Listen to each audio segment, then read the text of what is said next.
আসসালামু আলাইকুম। চলে আসলাম আরেকটি নতুন ভিডিও নিয়ে। আজকের গন্তব্য চর কুকরিমুকরি। তো আমরা মেট্রো স্টেশনে চলে আসলাম। আমরা ট্রেনে করে আমরা মতিঝিল যাব এবং সেখান থেকে সদরঘাট হয়ে চর কুকরিমুকরি। আমরা মতিঝিল স্টেশনে আসতে আসতে প্রায় 7:15 বেজে গেল। আমাদের লঞ্চ 8টায়। হাতে তেমন সময় নেই, কোনো উবার সিএনজি কিছুই পাচ্ছিলাম না। কোনো উপায় না দেখে পরে রিক্সা নিয়ে নিলাম এবং রাস্তায় প্রচুর জ্যাম। আমরা খুব অনিশ্চয়তার মধ্যে ছিলাম যে আমরা গিয়ে পৌঁছাতে পারবো কিনা। অবশেষে প্রায় 8:15 দিকে আমরা এসে পৌঁছালাম এবং এসে জানতে পারলাম যে আমাদের লঞ্চ আমাদের সৌভাগ্যবশত 8:30-এ ছাড়বে আজকে।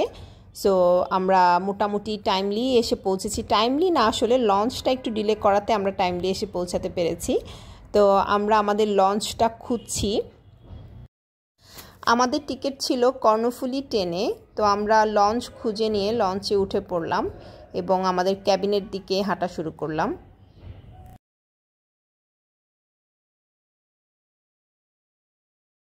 অবশেষে আমাদের ক্যাবিন খুঁজে পেলাম। এটি একটি ডিলাক্স ক্যাবিন, অ্যাটাচড বাথ এবং বারান্দা সহ। এবং যথারীতি ক্যাবিনে ব্যাগ রেখে বেরিয়ে গেলাম চারপাশের অবস্থা দেখার জন্য। তো ডেক থেকে আমরা দেখতে পাচ্ছি বিভিন্ন শিপগুলো, বিভিন্ন লঞ্চগুলো ছেড়ে যাচ্ছে এবং খুবই ব্যস্ত সদরঘাট লঞ্চ ঘাট। তো আমাদের লঞ্চ ঠিক 8:30-এই ছেড়ে দিল। ঘাট থেকে দূরে সরে যাচ্ছে আস্তে আস্তে এবং চারপাশের বিভিন্ন লঞ্চগুলোর লাইটগুলো দেখতে পাচ্ছি আমরা। চলুন এক নজরে দেখে নিই রাতের সৌন্দর্য।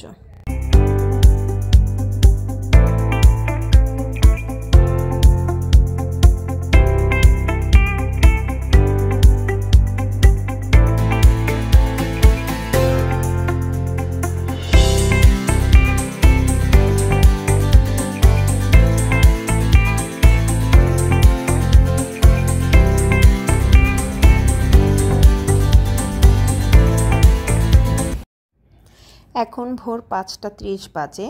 আমরা চলে এসেছি ভোলা লঞ্চ ঘাটে। বাইরে আমাদের গাড়ি ওয়েট করছে। তো আমরা একটু ভোরের আলো ফোটার জন্য ওয়েট করছিলাম। ভোরের আলো অল্প অল্প ফুটতে শুরু করেছে। আমরা বাইরে বের হয়ে গাড়ি খুঁজে নিলাম। এই রাতের ভোর রাতের অন্ধকার, আসলে রাতের অন্ধকার বলা ঠিক হবে না, ভোর রাতের অন্ধকার ভাবের মধ্য দিয়েই গাড়ি এগিয়ে চলছে। দেখতে দেখতে দিনের আলো ফুটে গেল। তো আমরা চর ফ্যাশনে জেকব টাওয়ারের সামনে এসে একটি হোটেলে সকালের নাস্তা সেরে নিলাম। বেশ ভালোই ঠান্ডা এদিকে। তো আমাদের নাস্তায় ছিল মচমচে লাল করে ভাজা পরোটা আর সবজি, ডাল, ডিম ভাজি। নাস্তা করে আমরা চলে এলাম শেখ রাসেল শিশু পার্কে জ্যাকব টাওয়ার দেখতে।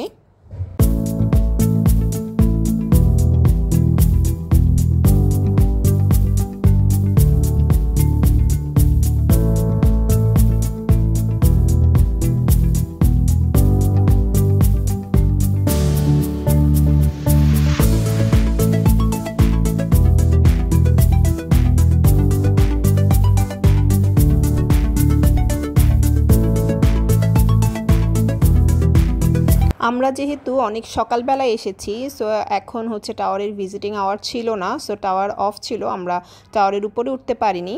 তো আমরা আবার গাড়িতে করে চলে এলাম চর কচ্ছপিয়া ঘাটে। এখানে আমাদের বোটে করে চর কুকরিমুকরির দিকে যেতে হবে। তো আমরা আগে থেকেই বোট বুকিং করে রেখেছিলাম, কিন্তু আমাদের সেই বোটটা অন্য আরেকটা গ্রুপ এসে বুক করে নিয়ে গেল। সো আমরা আরেকটা বোটে করে এখন যাব, যেটার জন্য আমাদের সবার জন্য মাঝিকে 1200 টাকা টোটাল দিতে হবে। তো আমরা গাড়ি বিদায় করে দিয়ে বোটে করে রওনা দিলাম চর কুকরিমুকরির পথে। চলুন আর কথা না বাড়িয়ে দেখে নেই অসাধারণ প্রাকৃতিক সৌন্দর্য।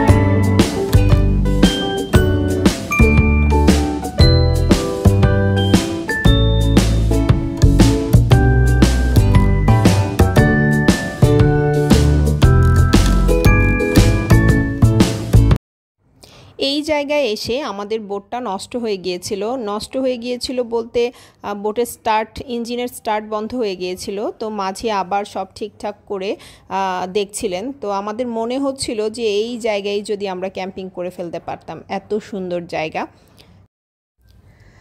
তো এই জায়গায় কিছু মাঝি দেখছিলাম যে জাল বুনছিলেন। অসাধারণ একটি জায়গা, এখানে আসলে ক্যাম্পিং করতে পারলে খুব ভালো হতো, কিন্তু যেহেতু আমাদের সাথে টেন্ট ছিল না, সো আমরা ক্যাম্পিং করতে পারবো না। তো আমাদের মাঝি আবার সব ঠিকঠাক করে বোট চালু করলেন, আমাদের যাত্রা আবার শুরু হলো।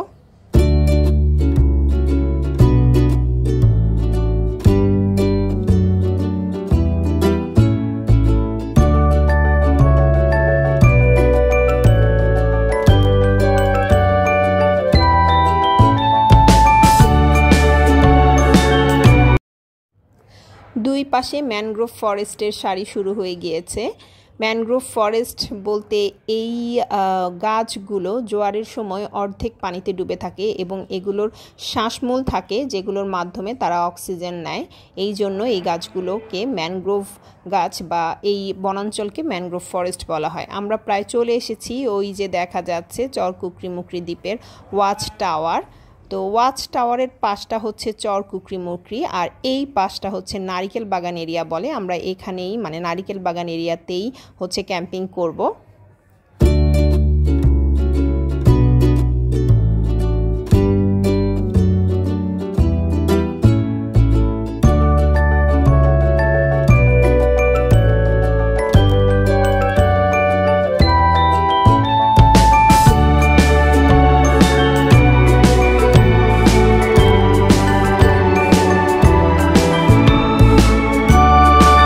নেমে এখন হেঁটে আমাদের ক্যাম্পিং এরিয়ার দিকে যাব। আমরা আগে থেকেই একজনের সাথে কথা বলে রেখেছিলাম যে আমাদেরকে টেন্টগুলো সাপ্লাই দিবে এবং আমরা এখন তাকে ফোন দিয়েছি এবং সে টেন্টগুলো নিয়ে আমাদের ক্যাম্পিং এরিয়াতে ওয়েট করছে।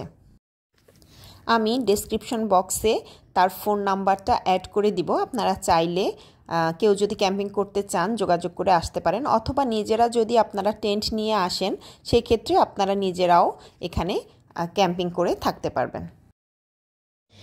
এখানে নেমে আসলে মন খুবই ভালো হয়ে গিয়েছিল, এত সুন্দর জায়গা। এক পাশে মেঘনা নদী, বিশাল মেঘনা নদী এবং অন্য পাশে চরটি যেখানে আমরা ক্যাম্পিং করব, মানে মেঘনা নদীর পাড়ে হবে আমাদের ক্যাম্প। এটা ভাবতেই আসলে অনেক ভালো লাগছিল। অসাধারণ অসাধারণ। তো আমরা হেঁটে হেঁটে আমাদের ক্যাম্পিং এরিয়ার দিকে যাচ্ছি। আমরা চলে এলাম আমাদের ক্যাম্পিং এরিয়াতে। এখানে আমরা 3টা টেন্ট পাতলাম আমাদের জন্য এবং আমাদের সৌভাগ্যবশত আরও একটি টেন্ট পাশে ছিল যেটা আমরা খাবার টাবার রাখার জন্য ইউজ করেছিলাম। তো আমরা ব্যাগ ট্যাগ রেখে চলে এলাম এই নারিকেল বাগান এরিয়ার একমাত্র খাবার হোটেলে। তো তাদের দুপুরের আয়োজনে ছিল মুরগির মাংস, হাঁসের মাংস, তারপরে হচ্ছে সাদা ভাত আর ইলিশ মাছ। তো ইলিশ মাছ আর মুরগির মাংস চুলায় গরম গরম হচ্ছে। তো আমরা এই ফাঁকে একটু চুলার কাছে গিয়েও দেখে নিব কেমন রান্নাটা চলছে।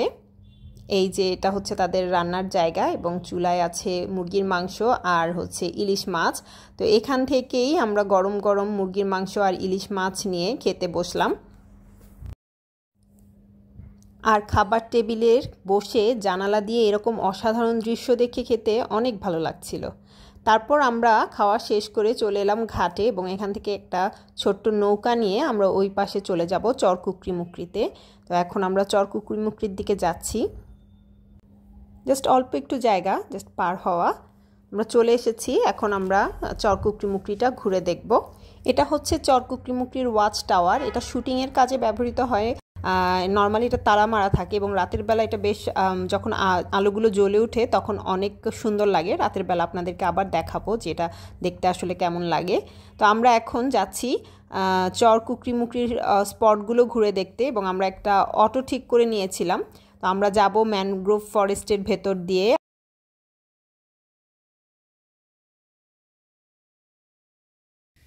যে আমরা এখন ম্যানগ্রোভ ফরেস্টের ভেতর দিয়ে হাঁটছি।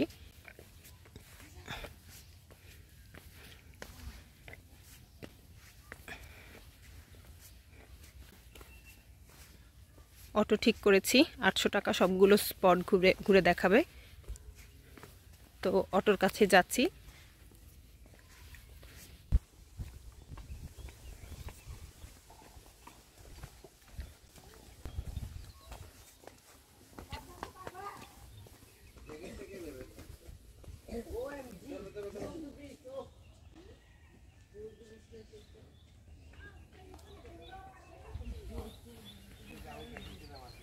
এই যে আমাদের অটোটা এখানে দাঁড়িয়ে আছে, আমরা হেঁটে অটোর কাছে চলে এসেছি। এখন অটোতে উঠবো এবং আমাদের স্পটগুলোর দিকে এগিয়ে যাব।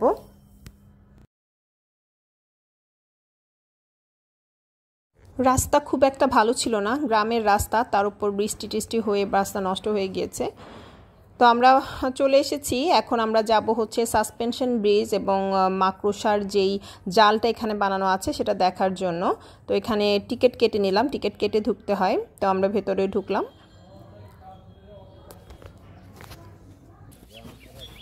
ভেতরে ঢুকতেই দেখলাম এক পিচ্চি দাঁড়িয়ে আছে। পিচ্চি আবার নিজে থেকেই আমাদেরকে গাইড করছিল, সে পুরা পথই আমাদের গাইডের মতো ছিল। ওই সামনে এখানে আবার দেখলাম যে একজন মাঝি নৌকায় বসে বসে জাল বুনছিলেন। তো এই রাস্তাটা দিয়েই হচ্ছে আমাদের এগিয়ে যেতে হবে এবং সামনে বনের ভিতর দিয়ে যেতে হবে।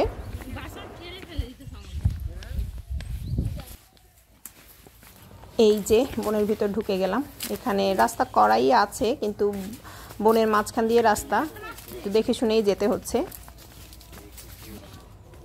তো আমরা চলে এলাম সাসপেনশন ব্রিজের কাছে। এই সিঁড়ি দিয়ে এখন আমরা উঠে যাব উপরে।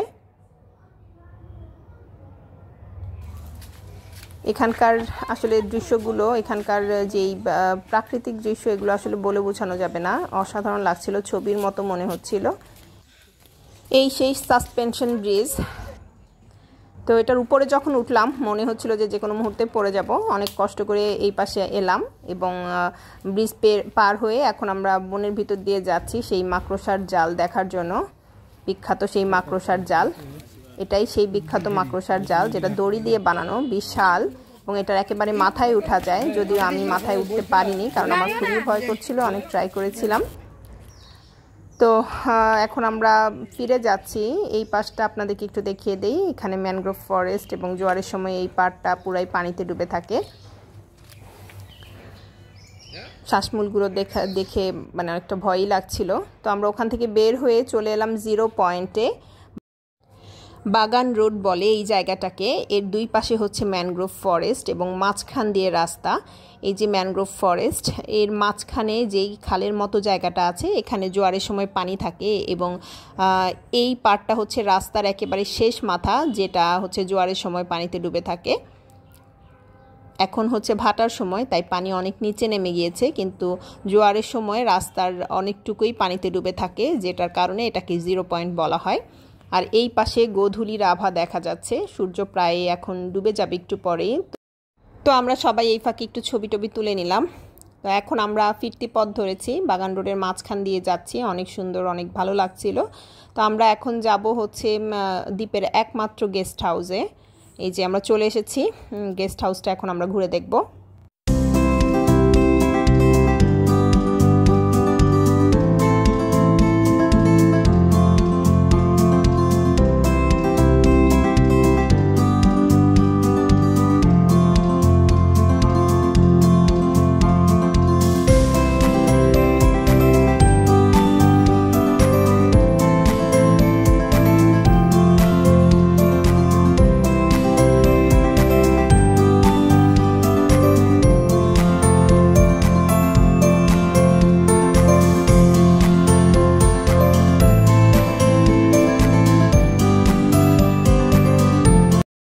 এখন আমরা চলে যাচ্ছি চরকুকরিমুকরি বাজারে। বাজার থেকে আমরা বারবিকিউর কিছু জিনিসপত্র কিনবো এবং হচ্ছে চা খাবো।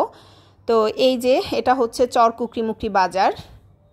বাজারে হচ্ছে এসেই আমরা দেখতে পেলাম যে এক জায়গায় হচ্ছে গুড়ের জিলাপি বানানো হচ্ছিল। সো আমরা ওখানেই থেমে গেলাম যে কিভাবে গুড়ের জিলাপি বানায় সেটা আমরা দেখব।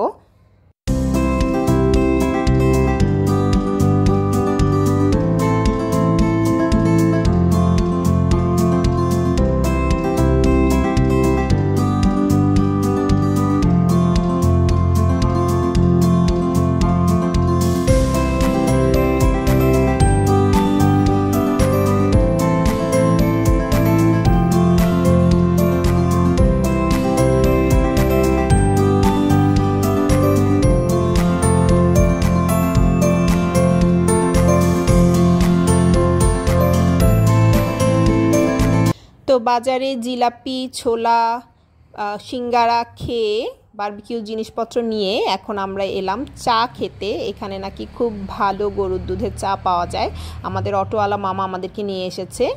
তো আমরা এখানে চা খেতে বসে গেলাম। চা খেতে খেতে বেশ অন্ধকার হয়ে গেল। আমরা অটো নিয়ে চলে এলাম আবার সেই জায়গায় যেখান থেকে আমাদের হেঁটে যেতে হবে।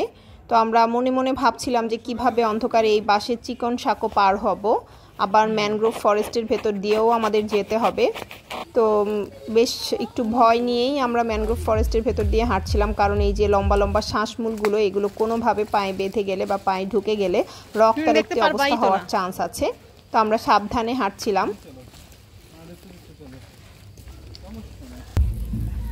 তো আমরা ঘাটের প্রায় কাছাকাছি চলে এসেছি। এই যে সেই ওয়াচ টাওয়ারটা, আপনাদেরকে বলেছিলাম যে রাতে এটা যখন লাইটগুলো জ্বলে ওঠে অনেক সুন্দর লাগে।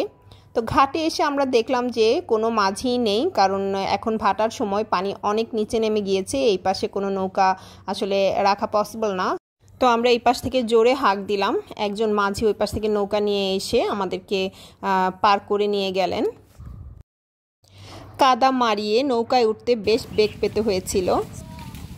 তো আমরা হেঁটে হেঁটে ক্যাম্পিং এরিয়ার দিকে যাচ্ছিলাম।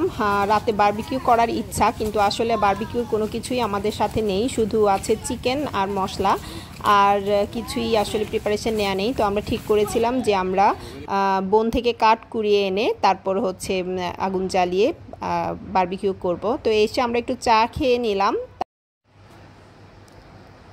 এখন আমাদের বারবিকিউ প্রিপারেশন, এই যে ম্যারিনেশন হচ্ছে।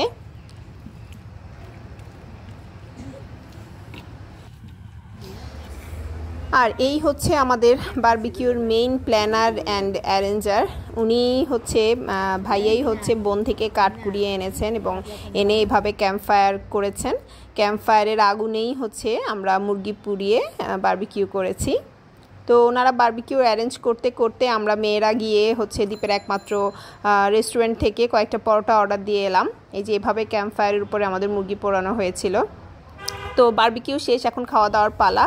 খাওয়া দাওয়া শেষ করে এখন আমরা সব কিছু গুছিয়ে ঘুমাতে যাব। এখানে প্রচণ্ড ঠান্ডা। তো সবাই ভালো থাকবেন, সুস্থ থাকবেন। কালকের পার্ট নিয়ে আবার হাজির হব। আল্লাহ হাফেজ।